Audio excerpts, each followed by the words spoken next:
খবরের মাধ্যমে জানতে পারলাম শাহজাহান শেখ নাকি স্বীকার করেছেন ইডি যেদিনকে এসেছিলেন তিনি গ্রেপ্তার হয়ে যেতে পারেন, এই আশঙ্কা ইডির ওপরে হামলার তিনি নাকি নির্দেশ দিয়েছেন।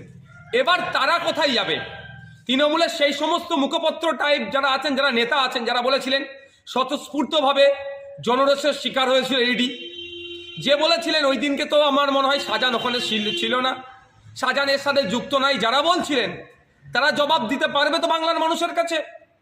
বাংলার মানুষ জানতে চায় এই ধরনের যারা ক্রিমিনাল মাইন্ডেড আছেন, যে যারা সমাজ বিরোধী, তাদেরকে বাঁচানোর জন্য জনরোষ কখনো বলেছে উনি ওখানে ছিলেন না। আর আজকে শাহজাহান শেখ নাকি স্বীকার করছে যে তার সে আতঙ্কিত হয়ে গিয়েছিল, সে অ্যারেস্ট হয়ে যেতে পারে, ওই জন্য তিনি নাকি নির্দেশ দিয়েছিলেন আক্রমণের।